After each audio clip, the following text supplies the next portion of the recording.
Assalamualaikum warahmatullahi wabarakatuh. Kita kembali lagi di kuliah biokimia dan pada hari ini kita akan melanjutkan pembahasan mengenai lipid dan pembahasannya adalah mengenai metabolisme lipid. Ya, lipid yang terdapat dalam makanan sebagian besar merupakan lemak. Oleh karena itu, metabolisme yang akan dibahas terutama dalam hal ini adalah metabolisme lemak. Pada umumnya, lipid merupakan konduktor panas yang jelek, sehingga lipid dalam tubuh mempunyai fungsi untuk mencegah terjadinya kehilangan panas dari tubuh. Nah, makin banyak jumlah lemak, makin baik fungsinya mempertahankan panas dalam tubuh. Nah, jadi jika dibandingkan pada proses oksidasi 1 gram lemak, itu dihasilkan energi sebesar 9 kilokalori. Sedangkan 1 gram karbohidrat ataupun protein hanya menghasilkan 4 kilokalori. Nah, jadi energi yang dihasilkan dari oksidasi lemak itu lebih tinggi daripada oksidasi karbohidrat dan protein. Nah, selain itu, lemak mempunyai fungsi melindungi organ-organ tubuh tertentu dari kerusakan akibat benturan. Nah, lemak juga merupakan salah satu bahan makanan yang mengandung vitamin A, D, E, dan K. Ya. Nah, jadi misalnya ini kita makan nih makanan yang mengandung lemak, maka dalam tubuh pencernaan lemak terutama itu terjadi di dalam usus karena dalam mulut dan lambung tidak terdapat enzim lipase yang dapat menghidrolisis lemak. Dalam usus, lemak diubah dalam bentuk emulsi sehingga mudah berhubungan dengan enzim strepsin dalam cairan pankreas. Ya.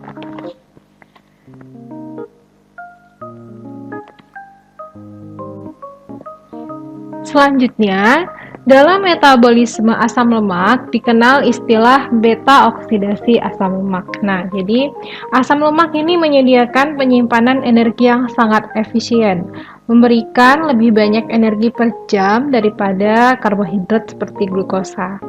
Nah, dalam jaringan dengan kebutuhan energi tinggi seperti jantung, yang kebutuhannya itu 50-70% energi di dalam tubuh dalam bentuk ATP itu berasal dari beta oksidasi asam lemak atau fatty acid. Nah, apa sih beta oksidasi asam lemak atau istilahnya fatty acid beta oxidation atau FAO? Nah, jadi beta oksidasi asam lemak adalah proses multi-step di mana asam lemak dipecah oleh berbagai jaringan untuk menghasilkan energi. Nah, jadi asam lemak memasuki sel terutama melalui pengangkut atau transporter asam lemak pada permukaan sel. Katabolisme asam lemak itu terdiri dari 5. Yang pertama, aktivasi dan transport asam lemak, kemudian oksidasi karbon beta ke gugus karbonil, kemudian pemecahan 2 segmen karbon menghasilkan asetil-CoA, dan oksidasi asetil-CoA menjadi CO2 dalam siklus trikarboksilat. Dan yang terakhir, elektron transfer dari pembawa elektron ke rantai transport elektron di fosforilasi oksidatif. Nah, kita mulai pembahasan mengenai metabolisme lipid ini dari pencernaan lemak ya. Jadi makanan yang mengandung lemak itu pencernaannya terjadi terutama di dalam usus ya. Jadi ketika lemak masuk ke dalam sistem pencernaan kita itu akan diproses terlebih dahulu di usus. Nah, ini adalah gambar dari usus ya. Nah, kenapa di usus? Karena pada mulut dan lambung kita itu tidak terdapat enzim lipase. Nah, enzim lipase ini fungsinya untuk menghidrolisis lemak ya. Kemudian dalam usus lemak ini diubah dalam bentuk emulsi. Nah, emulsification by biological detergents. Nah, jadi pada usus ini nanti lemak akan diubah menjadi emulsi sehingga mudah berhubungan dengan enzim strepsin dalam cairan pankreas. Nah, hasil akhir dari proses pencernaan lemak adalah asam lemak, kemudian gliserol, kemudian monogliserida, digliserida, serta sisa trigliserida. Nah, kemudian selanjutnya setelah dihasil dari pencernaan lemak tadi dihasilkan asam lemak, gliserol, dan lainnya, selanjutnya kemudian asam lemak dan produk penguraian lainnya dari hasil pencernaan lemak tadi diambil oleh mukosa usus dan diubah menjadi triasil gliserol dan penyerapannya dilakukan oleh sel-sel usus. Selanjutnya, triasil gliserol ini bergabung ya, incorporated, bergabung dengan kolesterol dan apolipoprotein menjadi kilomikron. Nah, kilomikron ini merupakan lipoprotein, yaitu gabungan antara lemak dengan protein. Kemudian kilomikron itu masuk ke dalam darah untuk diangkut menuju cairan limfe. Nah, jadi lemak yang tadi terbentuk menjadi triacylglycerol, kemudian triacylglycerol atau trigliserida bergabung dengan protein membentuk kilomikron yang merupakan lipoprotein. Kilomikron ini akan dibawa ke dalam darah melalui cairan limfe. Nah, kilomikron ini menyebabkan darah tampak keruh, terdiri dari atas lemak 81-82%, protein 2%, fosfolipid 7%, dan kolesterol 9%. Kekeruhan dalam darah ini akan hilang atau menjadi jernih apabila darah telah mengalir melalui beberapa organ tubuh dan jaringan. Nah, karena terjadi proses hidrolisis lemak oleh enzim lipoprotein lipase. Ya. Nah, lipoprotein lipase ini kan tadi ini kilomikron, ini enzim lipoprotein lipase terdapat dalam sebagian besar jaringan dan terdapat dalam jumlah banyak pada jaringan adiposa dan otot jantung. Nah, sebagian besar lemak yang diabsorpsi tadi akan diangkut ke hati. Disinilah lemak diubah menjadi fosfolipid yang kemudian diangkut ke organ-organ maupun jaringan-jaringan tubuh. Nah, di hati juga asam lemak ini akan disimpan. Ya, jadi prosesnya tadi dari dimakan makanan yang mengandung lemak itu kemudian melalui dengan enzim lipase diubah menjadi asam lemak dan molekul lainnya. Kemudian yang tadi diubah menjadi triacylglycerol menjadi kilomikron. Nah, kilomikron ini nanti dengan enzim lipoprotein lipase di dalam aliran darah akan dibawa ke seluruh jaringan tubuh gitu.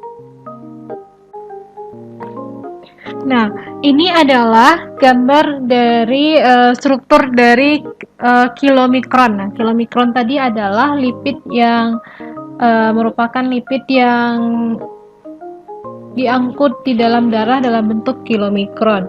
Nah, pada bagian permukaan kilomikron ini merupakan lapisan fosfolipid, di mana bagian kepalanya menghadap ke fase cair ya.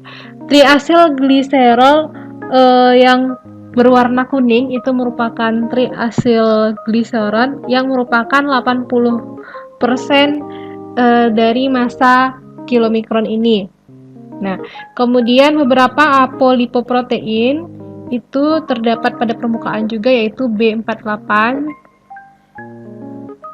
C2 dan C3 yang bertindak sebagai signal untuk metabolisme kilomikron. Ya, jadi kilomikron ini terdiri dari ada triasylgliserol dengan porsi 80%, agak banyak. Kemudian permukaannya ada fosfolipid dan ada juga kolesterol, dan di permukaannya juga ada apolipoprotein. Nah, apolipoprotein dan lipid itu disebut dengan lipoprotein. Dan lipoprotein sendiri ini berdasarkan rentang densitasnya itu ada VLDL sampai VHDL. VLDL adalah very low density lipoprotein dan VHDL adalah very high density lipoprotein. VLDL dan VHDL ini dapat dipisahkan melalui ultrasentrifugasi. Kemudian ada hormon-hormon yang dapat memicu trigger ini, memicu penyimpanan dari triasylgliserol, trigliserida ya. Nah, jadi hidrolisis dari TAG, triasylgliserol atau trigliserida itu dikatalisis oleh enzim lipase dan menghasilkan can produce MAGS, monoasylglycerol, kemudian ada diasylglycerol, FFA, free fatty acid, asam lemak bebas, dan gliserol. Nah, beberapa enzim lipase ini diregulasi atau diatur oleh hormon glukagon dan epinefrin. Nah, epinefrin itu menunjukkan bahwa akan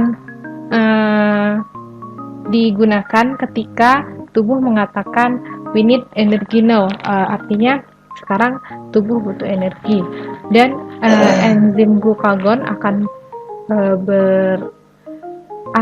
digunakan ketika tubuh menunjukkan sinyal bahwa kita harus menyimpan glukosa gitu. Nah, tadi dari hasil pencernaan lemak itu juga selain yang dihasilkan ada asam lemak, trigliserida dan lain-lain, itu juga dihasilkan gliserol. Nah, gliserol yang berasal dari lemak ini akan masuk ke dalam jalur metabolisme karbohidrat, yaitu glikolisis. Nah, jadi dari hasil metabolisme lemak tadi itu akan dihasilkan gliserol. Nah, kemudian gliserol ini masuk ke dalam jalur glikolisis dengan terlebih dahulu diubah menjadi D-gliseraldehid 3-fosfat. Nah, tahapan yang pertama adalah gliserol dengan dibantu enzim gliserol kinase dan ada bantuan ATP, itu akan diubah menjadi L-gliserol 3-fosfat. Kemudian L-gliserol 3-fosfat ini dengan bantuan gliserol 3-fosfat dehidrogenase dan bantuan NAD+, di sini terjadi perpindahan reaksi redoks ya, karena ada perubahan NAD+ menjadi NADH ditambah H+, itu L-gliserol 3-fosfat menjadi dihidroaseton fosfat. Dan dengan bantuan enzim triose fosfat isomerase dihasilkan D-gliseraldehid 3-fosfat. D-gliseraldehid 3-fosfat ini akan masuk ke dalam jalur glikolisis. Namun ini jumlahnya sangat sedikit ya, sangat kecil. Jadi glikolisis ini adalah sekitar 5% dari hasil pencernaan lemak tadi. Nah, selanjutnya kita bahas bagaimana transportasi asam lemak ke dalam mitokondria. Nah, lemak terdegradasi menjadi asam lemak dan gliserol yang terjadi pada sitoplasma jaringan adiposa. Kemudian selanjutnya asam lemak diangkut ke jaringan lain sebagai bahan bakar. Nah, jadi metabolisme pencernaan lemak tadi itu diperoleh asam lemak dan gliserol yang terdapat pada sitoplasma jaringan adiposa. Nah, asam lemak ini kemudian diangkut ke jaringan lain untuk dijadikan fuel, bahan bakar. Nah, lalu di mana terjadinya beta oksidasi asam lemak sebagai jalur metabolisme asam lemak itu terjadi di mitokondria. Nah, asam lemak yang jumlah atom karbonnya kurang dari 12 itu akan terdifusi bebas melintasi membran mitokondria. Kalau dia asam lemaknya itu yang C-nya kurang dari 12. Namun asam lemak yang lebih besar artinya atom karbonnya lebih dari 12 akan diangkut melalui asil karnitin transporter atau transporter asil karnitin dengan 3 langkah. Nah, jadi kalau dia asam lemaknya itu kecil ya, kurang dari 12 atom karbon, maka akan secara difusi masuk ke dalam membran mitokondria. Namun, kalau asam lemaknya lebih besar, maka harus melalui asil karnitin transporter untuk masuk ke dalam mitokondria dan ada 3 tahapan. Nah, tadi sebelumnya kita bahas mengenai bagaimana cara asam lemak yang rantainya cukup panjang itu masuk ke dalam mitokondria. Nah, jadi yang pertama ya pada tahap ini yang terjadi adalah perubahan asam lemak menjadi asil koenzim A. Nah, pada tahap pertama ini reaksi dikatalisis oleh enzim yang terdapat pada membran luar mitokondria, yaitu asil CoA sintetase. Ya, ini. Jadi ini adalah asam lemak fatty acid itu akan dibantu oleh enzim asil CoA sintetase dengan nanti hasil reaksinya adalah asil koenzim A. Ini ya, fatty acyl koenzim A. Fatty acyl koenzim A. Nah,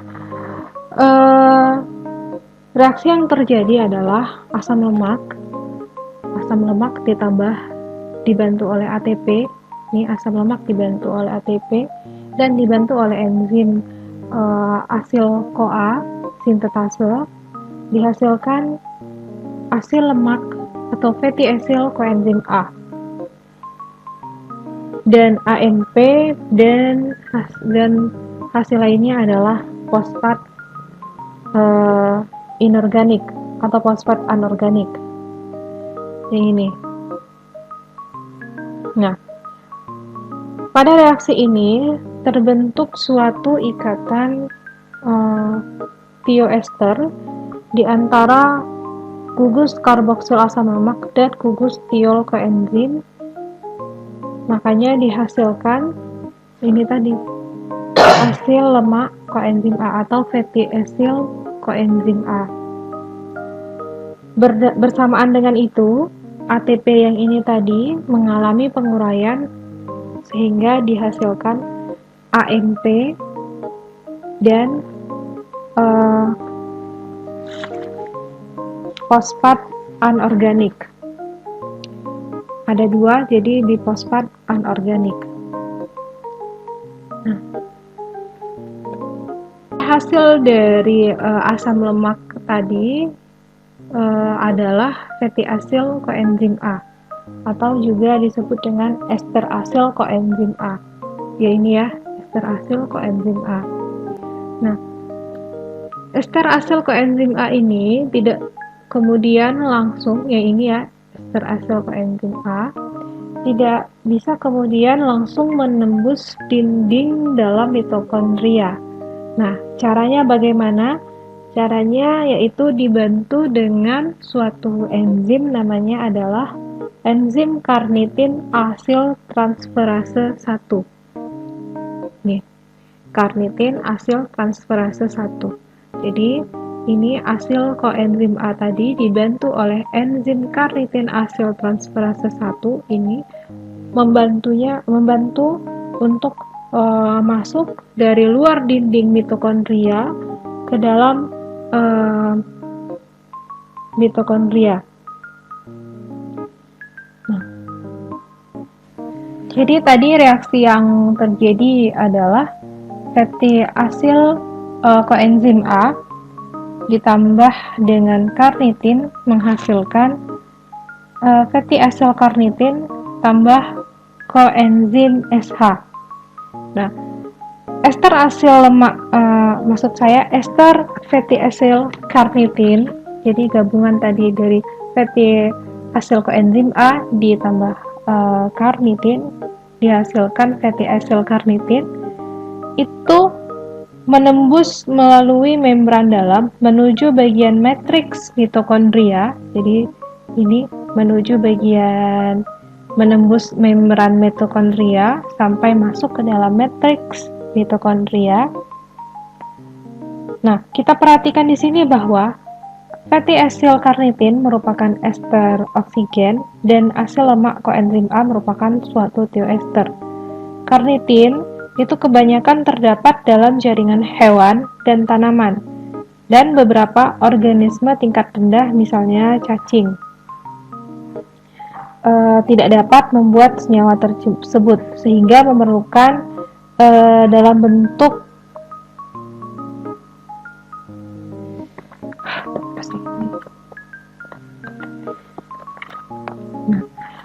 jadi tadi fatty acyl coenzim A dibantu dengan enzim karnitin acyl transferase 1 itu bereaksi dengan karnitin ya. Jadi fatty acyl coenzim A ditambah dengan karnitin itu akan dihasilkan fatty acyl karnitin. Fatty acyl karnitin ini akan menembus membran dalam mitokondria kemudian masuk ke dalam matriks mitokondria. Nah, pada tahap terakhir tadi ya, setelah tahap 1 dan kedua, proses masuknya gugus fatty acyl secara enzimatik adalah memindahkan asil dari karnitin menuju koenzim A di dalam mitokondria dibantu dengan enzim karnitin acyl transferase 2. Nah, enzim ini membuat fatty acyl enzim ini akan membuat kembali fatty acyl coenzim A dan membebaskannya ke dalam matriks mitokondria. Nah, jadi tadi asam lemak untuk masuk ke dalam matriks mitokondria itu harus diubah dulu menjadi fatty acyl karnitin dibantu dengan karnitin acyl transferase 1.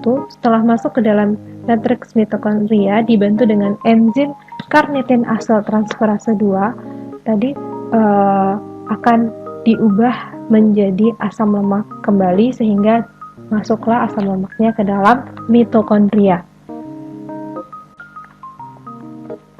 Nah, setelah tadi kita bahas bagaimana asam lemak itu masuk ke dalam mitokondria, maka selanjutnya yang akan kita bahas adalah bagaimana terjadinya oksidasi asam lemak. Nah, ini tadi adalah inti dari metabolisme asam lemak.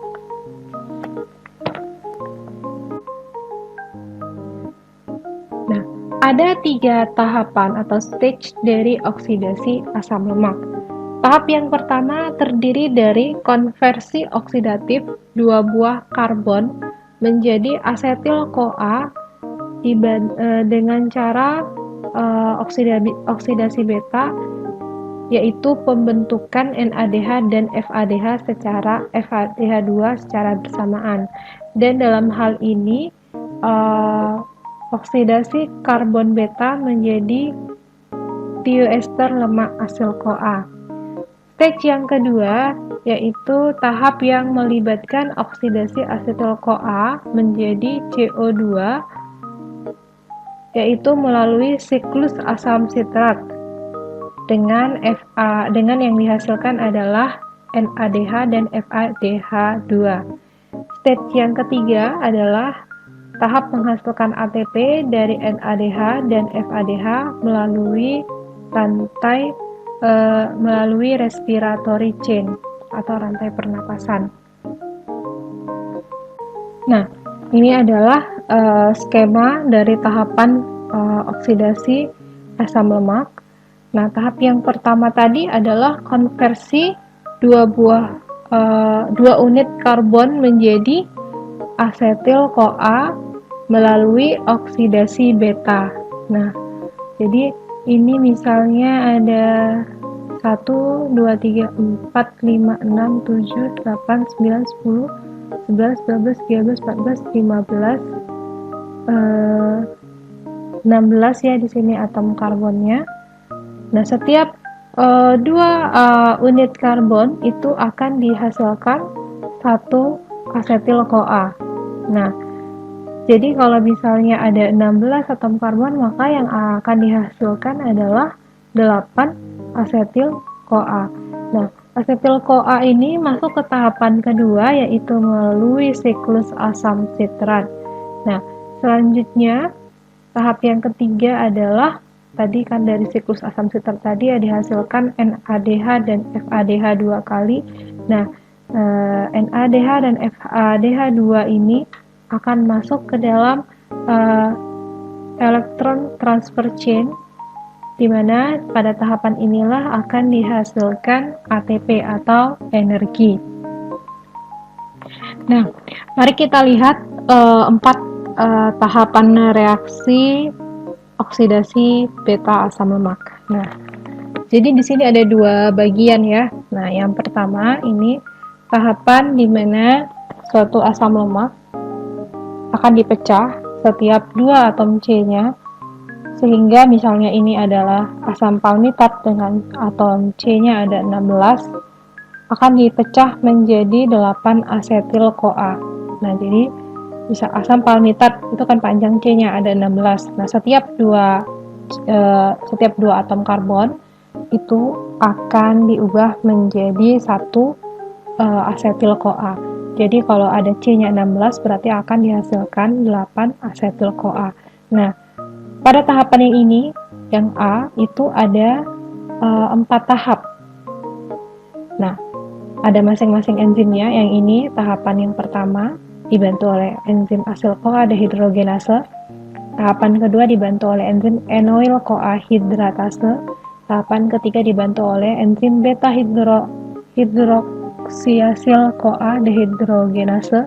Tahapan keempat dibantu oleh enzim asil-CoA asetiltransferase atau triolase. Nah, dari dari 2 buah atom C ini akan dihasilkan 1 buah asetil-CoA. Berarti kalau ada 16 atom C, ada 8 asetil-CoA yang akan dihasilkan. Nah, karena setiap jenis asam lemak memiliki atom C yang variasinya berbeda-beda, maka jumlah asetil-CoA yang dihasilkan juga akan berbeda-beda.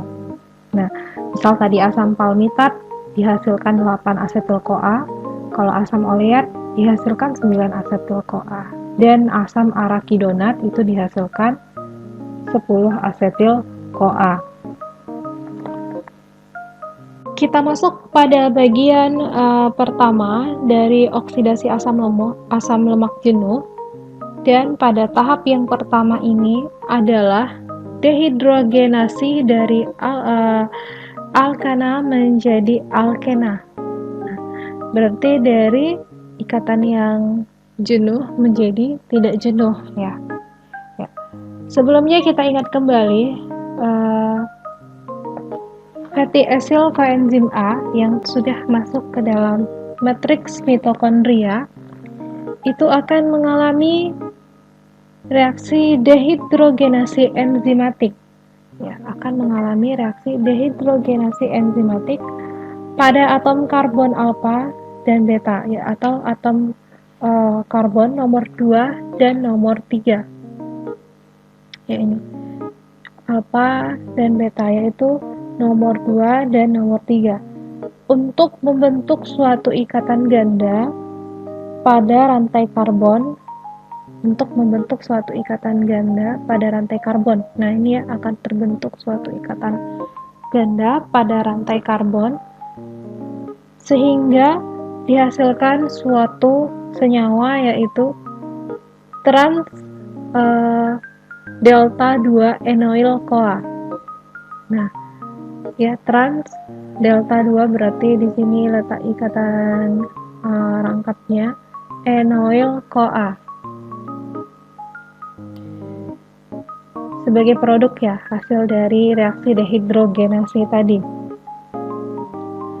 Dan pada tahapan ini, di mana tadi fatty acyl coenzim A, sini contohnya adalah palmitoyl CoA, berarti ini berasal dari asam lemaknya adalah asam palmitat, dibantu dengan enzim acyl CoA dehidrogenase, dan ada gugus prostetik yaitu FAD, dibantu FAD, dihasilkan trans delta 2 enoyl CoA.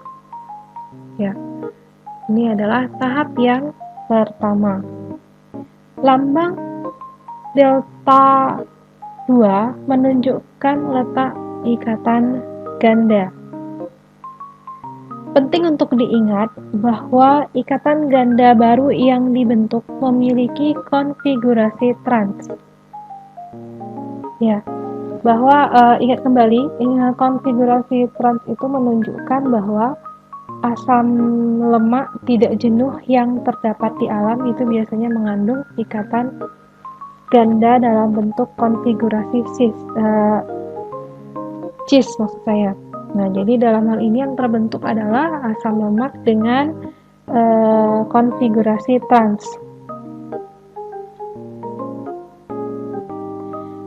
Bentuk tereduksi dehidrogenase ini lalu memberikan elektronnya kepada molekul pembawa elektron yang disebut dengan ini ya, flavoprotein, maksud saya elektron transferring flavoprotein atau ETF. Nah, jadi jadi kita ringkas kembali ya. Fatty acyl coenzim A, contohnya di sini adalah palmitoyl coenzim A, dibantu dengan enzim acyl CoA dehidrogenase dan gugus prostetik FAD, itu akan dihasilkan trans delta 2 enoyl CoA. Nah, kemudian bentuk tereduksi dari dehidrogenase ini akan menghasilkan suatu molekul pembawa elektron yaitu elektron transferring flavoprotein yang selanjutnya nanti akan memindahkan pasangan elektron ke ubiquinon pada rantai respirasi mitokondria. Selama transport, pasangan elektron ini selanjutnya ke oksigen oleh rantai respirasi dan ada 2 ATP dihasilkan melalui fosforilasi oksidatif. Nah, jadi nanti ada kaitannya dengan fosforilasi oksidatif. Sekarang kita lanjutkan pada tahapan yang kedua. Tahapan yang kedua adalah tahap hidrasi. Tahap hidrasi dari rantai alkenanya. Nah, pada tahap kedua dari siklus oksidasi asam lemak, air ditambahkan kepada ikatan ganda. Jadi ini tadi ya hasil dari reaksi yang pertama, yaitu trans delta 2 enoyl CoA ditambah air. Nah, jadi terjadi hidrasi karena ditambah air kepada ikatan ganda trans delta 2 enoyl CoA untuk membentuk L-stereoisomer yaitu beta hidroksiasil CoA. Nah, pada tahap ini Enzim yang mengkatalisis adalah enoil-CoA hidratase. Nah, kemudian pada tahap yang ketiga, terjadi kembali reaksi dehidrogenasi. Pada tahap ketiga siklus oksidasi asam lemak, hasil yang tadi yaitu L3-dihidroksiasil-CoA dihidrogenasi untuk membentuk beta-ketoasil-CoA. Ya ini. Jadi tadi L-beta-hidroksiasil-CoA akan diubah menjadi beta-ketoasil-CoA dan dibantu oleh enzim beta-hidroksiasil-CoA dehidrogenase karena reaksinya adalah reaksi dehidrogenasi serta dibantu sebagai pembawa elektron yaitu NAD+. Nah, enzim ini merupakan enzim yang benar-benar spesifik bagi stereoisomer L yang ini, dan NADH yang terbentuk di dalam reaksi ini selalu memberikan ekuivalen pereduksinya ke NADH dehidrogenase pada rantai respirasi. Nah, jadi di sini yang perlu kita ingat adalah stereoisomer dibantu dengan enzim beta-hidroksiasil-CoA dehidrogenase dan dibantu pembawa elektron NAD+ ya sebagai kofaktor ya, sehingga dihasilkan NADH dan H+. Kemudian nanti hasilnya adalah beta-ketoasil-CoA. Ya, tahap terakhir dari siklus oksidasi asam lemak ini adalah tahap pemotongan atau tahap transfer rantai asam lemak. Pada tahap ini dikatalis atau dibantu oleh enzim asil-CoA asetiltransferase atau juga lebih dikenal dengan enzim tiolase. Nah, pada reaksi ini yaitu yang dari tahap ketiga, beta-ketoasil-CoA dibantu dengan enzim asil-CoA asetiltransferase dan tambahan molekul lain yaitu koenzim SH yang bertindak sebagai pemotong 2 karbon karboksil terminal dari asam lemak asal. Jadi kan akhirnya tadi 16 asam palmitat itu 2 atom karbonnya akan dipotong, kemudian akan dihasilkan asetil-CoA dan produk sisanya yaitu apa? Ester CoA. Nah, ini kan gugus ester ya, yaitu asil CoA atau disebut dengan myristoyl CoA. Ini adalah senyawa sisanya yaitu berupa ester. Nah, reaksi yang ini seringkali juga disebut dengan reaksi tiolisis. Nah, karena beta-ketoasil-CoA dipotong oleh reaksi dengan gugus tiol yaitu CoA.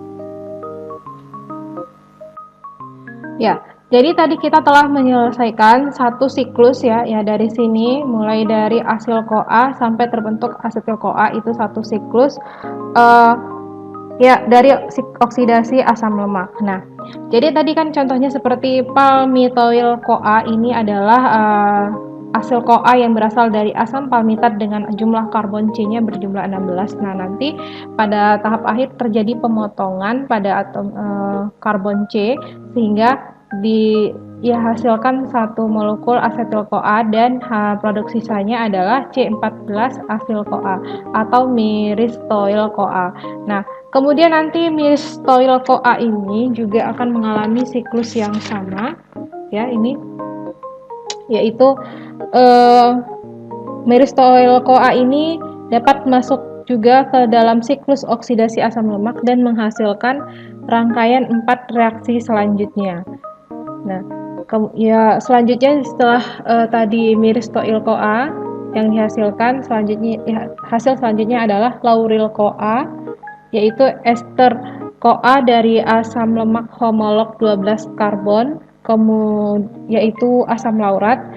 Kemudian selanjutnya sampai nanti terbentuk ini ya 1, 2, 3, 4, 5, 6, 7, 8 buah molekul asetil CoA. Nah, ini adalah persamaan secara keseluruhan bagi stage pertama oksidasi asam lemak, ya. Di mana tadi asam lemak yang merupakan hasil dari pencernaan lemak, kemudian masuk ke dalam tahap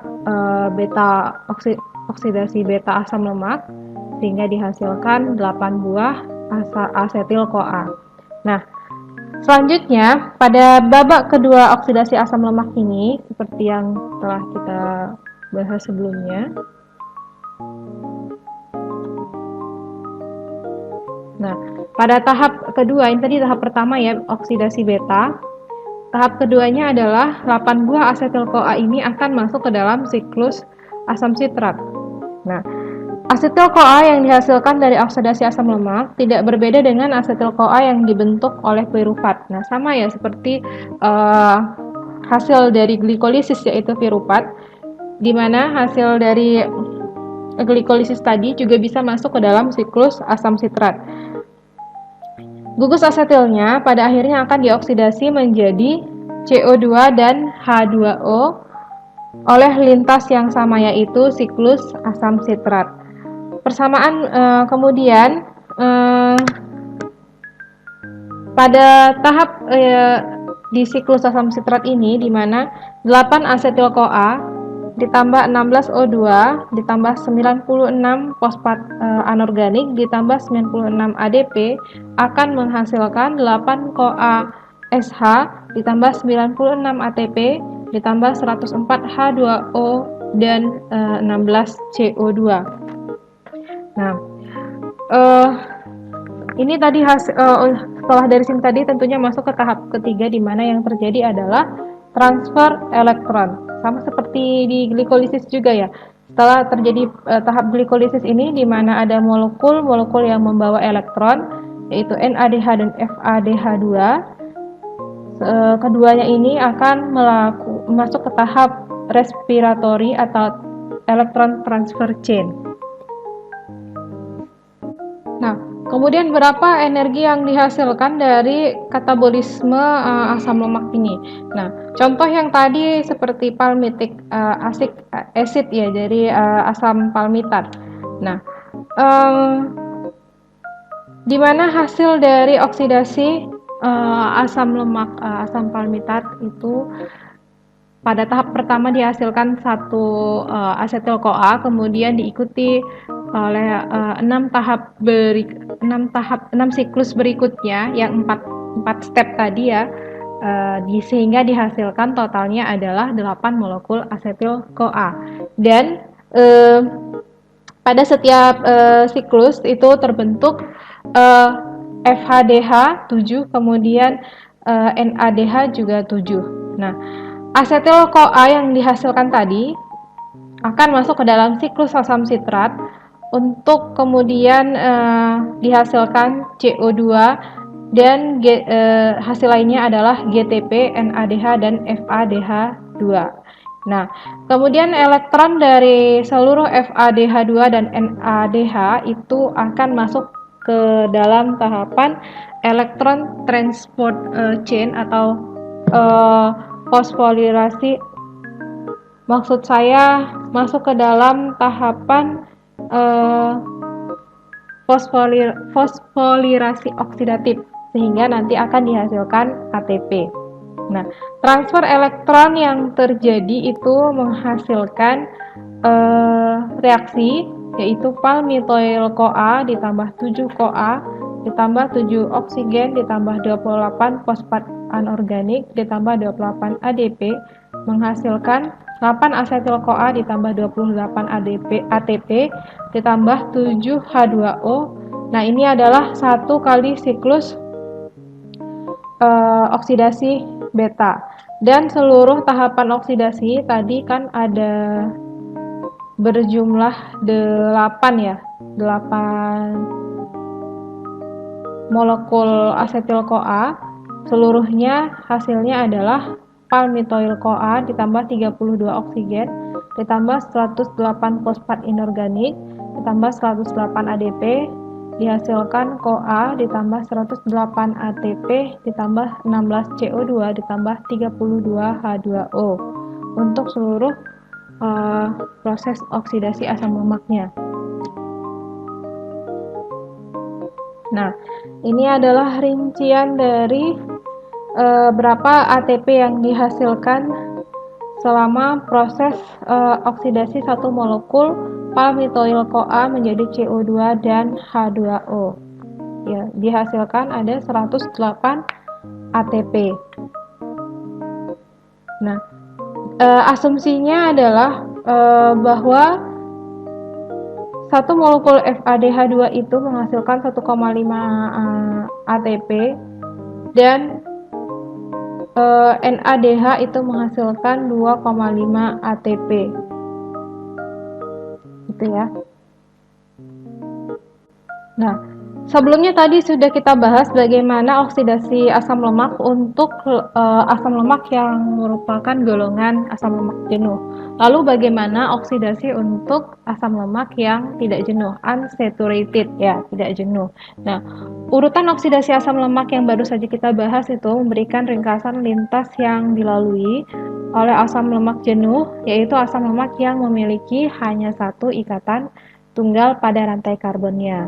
Akan tetapi kita mengetahui bahwa kebanyakan asam lemak yang ditemukan yaitu pada triasilgliserol dan fosfolipid hewan dan tanaman itu bersifat tidak jenuh, artinya memiliki ikatan ganda atau rangkap. Oleh karenanya kita harus mengetahui lebih jauh bagaimana proses oksidasinya. Nah, asam lemak tadi itu juga memiliki konfigurasi cis. Nah, sehingga ikatan ganda tidak berada pada letak spesifik pada rantai asam lemak yang dapat dikatalisa oleh enzim hidrotase enoyl-CoA, yaitu tadi yang udah kita bahas pada tahap pertama, oksidasi asam lemak ya. Enzim yang digunakan untuk mengkatalisis reaksi penambahan air dengan ikatan ganda delta 2 enoyl-CoA yang dihasilkan selama oksidasi asam lemak. Nah, namun demikian ini masih dapat dilakukan ya oksidasi asam lemak tidak jenuh ini dengan cara adanya enzim tambahan atau yang membantu oksidasi asam lemak, yaitu yang pertama enzim isomerase, kemudian enzim reduktase. Nah,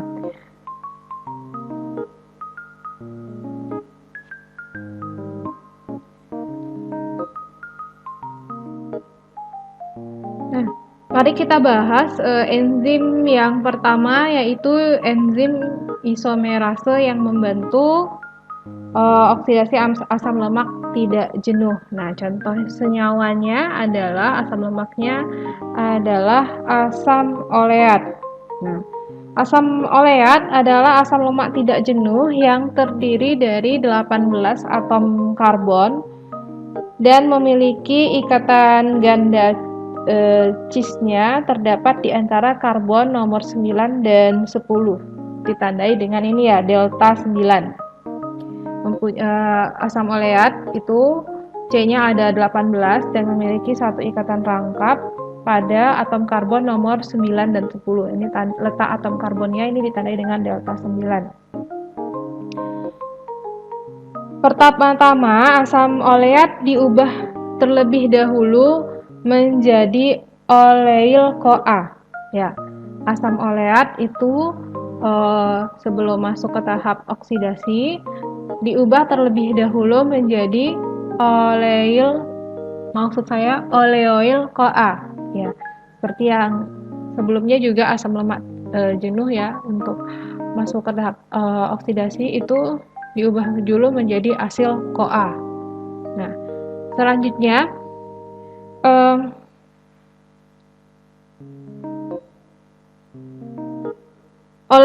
Oleoil-CoA ini akan diangkut melalui membran mitokondria sebagai oleil carnitin. Nah, jadi sama juga seperti sebelumnya, itu bereaksi juga dengan carnitin agar dapat masuk ke dalam mitokondria. Kemudian nanti setelah masuk ke dalam matrik mitokondria, maka akan kembali lagi menjadi oleil-CoA di dalam matriks mitokondria. Nah, kemudian molekul oleil-CoA ini akan masuk ke dalam 3 tahap oksidasi asam lemak, menghasilkan 3 molekul asetil-CoA dan ester-CoA asam lemak tidak jenuh yang terdiri dari 12 karbon dengan ikatan ganda cis-nya di antara karbon nomor 3 dan nomor 4. Nah, jadi oleoil-CoA ini akan melalui 3 tahap oksidasi asam lemak. Kalau yang sebelumnya, kalau yang jenuh itu 4 tahap, ini terdiri dari 3 tahap oksidasi asam lemak. Itu akan dihasilkan 3 asetil-CoA dan hasil sisanya adalah cis delta 3 dodekanoil-CoA, di mana ikatan ganda cis-nya terdapat pada atom karbon nomor 3 dan 4. 1, 2, 3, dan 4 ya di sini ya. Nah, selanjutnya produk ini tadi kalau dalam oksidasi beta asam lemak tadi, pada tahap keempat itu digunakan enzim hidratase enoil-CoA yang digunakan untuk memutuskan ikatan pada karbon ya. Namun karena ini memiliki ikatan ganda, enzim tadi itu tidak dapat digunakan. Nah, lalu enzim apa yang dapat membantu agar terjadi proses oksidasi yang keempat? Yaitu digunakan enzim delta 3 delta 2 enoil-CoA isomerase. Nah, jadi cis delta 3 dodekanoil-CoA, maksud saya cis delta 3 dodekanoil-CoA itu akan diubah menjadi trans delta 2 dodekanoil-CoA. Nah, jadi ikatan rangkapnya akan berpindah di nomor 2 dan 3. Nah, selanjutnya ini tadi trans delta 2 dodekanoil-CoA ini akan mengalami tahap oksidasi sehingga dihasilkan 6 asetil-CoA.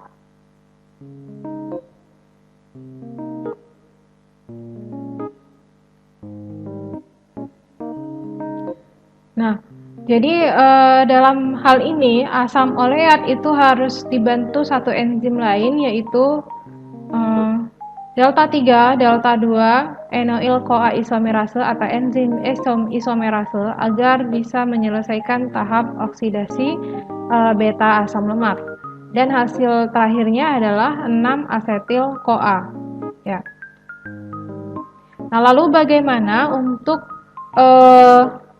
asam lemak yang polyunsaturated, artinya memiliki lebih dari satu ikatan ganda?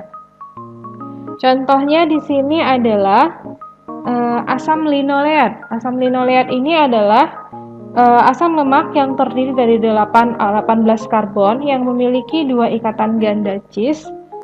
Satu diantaranya pada karbon terletak pada karbon nomor 9 dan 10, ini delta 9. Kemudian yang lainnya pada karbon nomor 12 dan nomor 13. Nah, delta 12 ini menunjukkan letak ikatan rangkapnya. Nah, jadi di sini linoleil-CoA itu akan mengalami linoleil-CoA. Jadi tadi asam oleatnya akan diubah terlebih dahulu menjadi linoleil-CoA, cis delta 9, cis delta 12. akan mengalami 3 putaran melalui urutan oksidasi asam lemak yang baku yang udah kita kenal sebelumnya ya.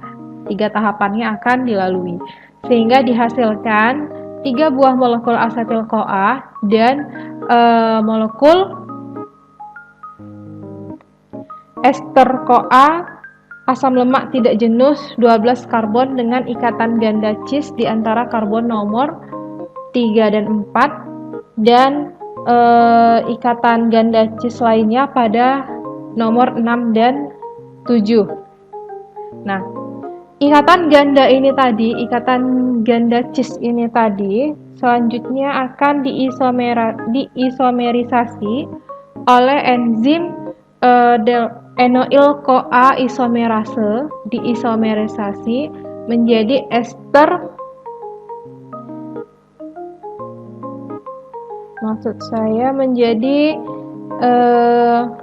menjadi trans delta 2 enoil-CoA. Kemudian yang ini hasilnya ini tadi akan mengalami tahap oksidasi selanjutnya sehingga dihasilkan molekul asetil-CoA. Satu putaran selanjutnya menghasilkan asil lemak CoA tidak jenuh dengan 8 atom karbon. Nah, jadi di sini juga sama seperti sebelumnya ya.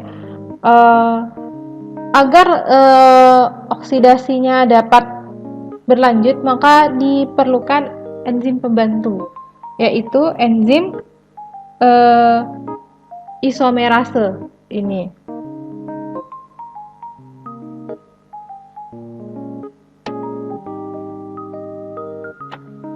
Nah, tadi kan hasilnya itu sudah ada trans delta 2 cis delta 4. Nah, untuk agar tahap oksidasi betanya dapat berlanjut, maka diperlu juga bantuan 2,4 dinoil-CoA reduktase. Selanjutnya juga setelah itu dihasilkan senyawa asetil trans delta 3 yang memiliki ikatan rangkapnya tinggal 1 ya, di nomor 3 dan nomor 4 dibantu dengan enzim enoil-CoA isomerase.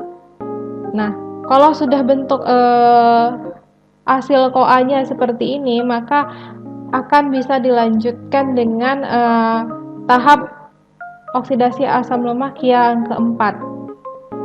Sehingga nanti hasil dari oksidasi asam linoleat itu adalah 5-asetil-CoA.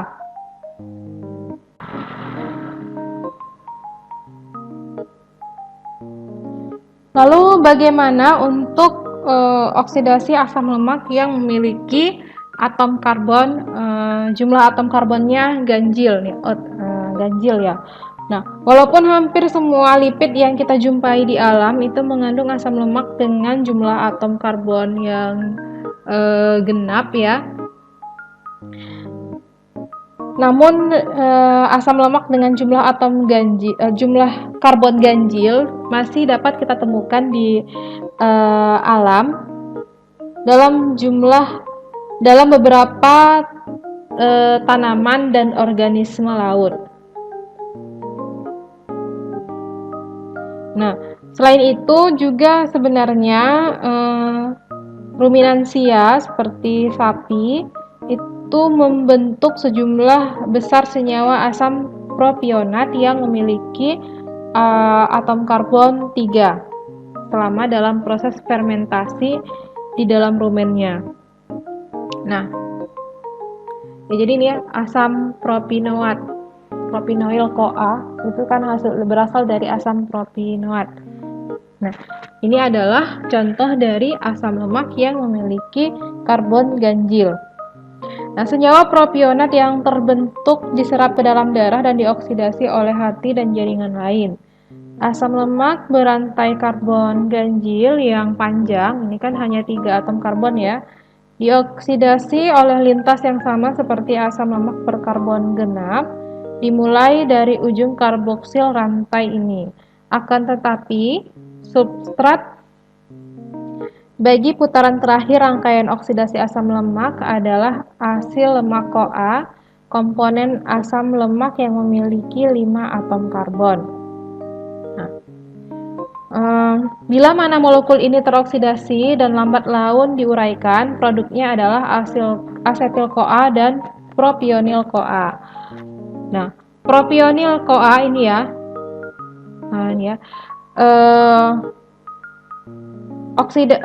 bila molekul ini teroksidasi, maka produknya yang akan dihasilkan adalah asil CoA dan propionil CoA ya, asetil CoA dan propionil CoA. Propionil CoA diturunkan dari 3 atom terakhir asam lemak berantai karbon panjang dengan jumlah karbon ganjil.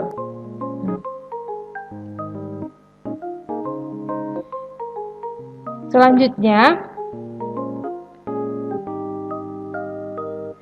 propionil CoA ini akan dikarboksilasi, carboxylation of propionil CoA ini ya, menjadi stereoisomer D molekul metil malonil CoA. Nah, propionil CoA tadi kan hasilnya adalah asetil CoA dan propionil CoA. Propionil CoA ini akan mengalami karboksilasi sehingga dihasilkan D-metil malonil CoA. Dengan enzim yang membantunya adalah propionil CoA karboksilase dan juga dibantu biotin. Nah, ini ada biotin dan ada enzim propionil CoA karboksilase. Pada reaksi ini, bikarbonat menjadi pemula gugus karboksil yang baru dan ATP memberikan energi yang diperlukan untuk membentuk ikatan kovalen baru melalui pemotongan di fosfatnya, maksud saya pirofosfatnya, menghasilkan AMP dan pirofosfat. AMP atau ADP sama ya? Tidak sama, menurut saya ADP dan fosfat inorganik. Nah, selanjutnya tadi hasil dari propionil CoA itu tadi adalah D-metil malonil CoA. D-metil malonil CoA ini akan mengalami reaksi epimerasi enzimatik dibantu dengan enzim metil malonil CoA epimerase membentuk stereoisomer L-nya, jadi L-metil malonil CoA. Nah, kemudian L-metil malonil CoA ini akan dibantu koenzim B12 dan enzim metil malonil CoA mutase sehingga dihasilkan suksinil CoA. Suksinil CoA merupakan suatu senyawa antara siklus asam sitrat dan akhirnya dapat diubah menjadi oksaloasetat. Nah, kita mau bahas mengenai pembentukan senyawa keton di dalam hati dan oksidasi pada organ lain. Nah, jadi pada manusia dan kebanyakan mamalia, metabolisme selanjutnya dari asetil CoA, ya tadi hasil dari oksidasi asam lemak tadi adalah asetil CoA, yang dibentuk pada oksidasi asam lemak itu bisa melalui 2 jalur ya. Nah, yang pertama tadi masuk ke dalam siklus asam sitrat, kemudian yang satu lagi adalah asetil CoA ini akan menyebabkan pembentukan asetoasetat dan D-beta hidroksibutirat yang bersama-sama dengan aseton secara kolektif dinamakan dengan senyawa keton atau keton bodies. Nah, ini jadi asetil CoA dalam tubuh manusia dan mamalia selain masuk ke dalam siklus asam sitrat itu juga akan membentuk suatu senyawa keton atau keton bodies yang terdiri dari aseton, asetoasetat, dan D-beta hidroksibutirat Asetoasetat dan B-hidroksibutirat tidak dioksidasi lebih lanjut di dalam hati, tetapi diangkut oleh darah melalui jaringan periferi, tempat senyawa ini dioksidasi melalui siklus asam sitrat. Tahap pertama dalam pembentukan asetoasetat di dalam hati adalah kondensasi enzimatik 2 molekul asetil-CoA yang dikatalisis oleh triolase. Nah, senyawa keton yang tadi, yang pertama adalah asetil-CoA ditambah ya 2 asetil-CoA, berarti ada 2 asetil-CoA dibantu enzim triolase, itu akan melepaskan CoA-SH dan dihasilkan asetoasetil-CoA. Nah, asetoasetil-CoA ini dia bantu dengan enzim HMG-CoA sintetase dan dibantu juga oleh asetil-CoA dan H2O. Selanjutnya hasilnya adalah CoA-SH dan beta-hidroksi beta-metil-glutaril-CoA atau HMG-CoA. Nah, HMG-CoA ini dibantu dengan enzim HMG-CoA liase akan dihasilkan asetil-CoA dan asetonasetat. Nah, asetonasetat ini merupakan permulaan dari senyawa aseton yang dibentuk dalam jumlah sedikit, bila mana asetoasetat yang merupakan molekul tidak stabil kehilangan gugus karboksilnya secara spontan oleh kerja asetoasetat dekarboksilase. Nah, jadi kita bahas di dalam tubuh ya. Nah, aseton ini adalah suatu senyawa yang mudah menguap. Terdapat dalam jumlah banyak di dalam darah penderita diabetes biasanya. Ya. Nah, aseton ini banyak terdapat dalam penderita diabetes. Aseton menyebabkan bau amis yang khas pada napasnya dan sering disalahartikan sebagai pencandu alkohol. Asetoasetat bebas dan D-beta-hidroksibutirat yang dihasilkan dari reaksi ini tadi akan berdifusi keluar dari sel hati menuju aliran darah dan diangkut ke jaringan periferi. Tujuan dari pembentukan senyawa keton ini untuk mengalihkan sebagian asetil-CoA yang terbentuk dari asam lemak di hati dari oksidasi selanjutnya pada organel ini dan untuk mengangkutnya dalam bentuk senyawa keton menuju jaringan lain untuk dioksidasi menjadi CO2 dan H2O. Nah, pembentukan senyawa keton di dalam metabolisme tubuh kita merupakan lintasan yang sangat melimpah hasilnya. Cara ini digunakan oleh hati untuk mendistribusikan bahan bakar ke bagian lain dari tubuh, dan biasanya konsentrasi senyawa keton di dalam darah amat rendah, tetapi pada orang yang berpuasa atau pada penderita diabetes mellitus, konsentrasi ini dapat meningkat pesat maksudnya. Nah, keadaan ini disebut dengan ketosis. Terjadi apabila kecepatan pembentukan senyawa keton oleh hati melebihi kapasitas jaringan periferi untuk dimanfaatkan.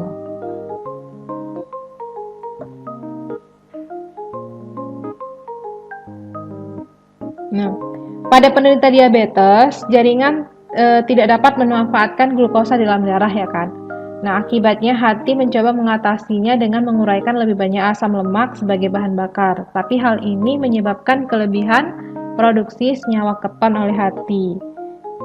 Nah, penyebab kelebihan senyawa keton ini disebut dengan istilah ketosis. Nah, jadi tadi kalau misalnya senyawa keton tadi dioksidasi lebih lanjut, yaitu untuk dijadikan energi ya, asetoasetat yang terbentuk itu diaktifkan membentuk ester CoA, kemudian memindahkan CoA dari suksinil CoA yang merupakan senyawa antara siklus asam sitrat dan dikatalis oleh enzim namanya 3-ketoasil-CoA transferase. Asetil-CoA yang terbentuk lalu diuraikan oleh tiolase menjadi asetil-CoA, dan asetil-CoA yang dihasilkan lalu memasuki siklus asam sitat untuk menyempurnakan oksidasinya di dalam jaringan periferi. Nah, jadi senyawa keton ini bisa menjadi bahan bakar juga. Namun kalau dalam tubuh manusia normal jumlahnya memang tidak terlalu besar seperti itu.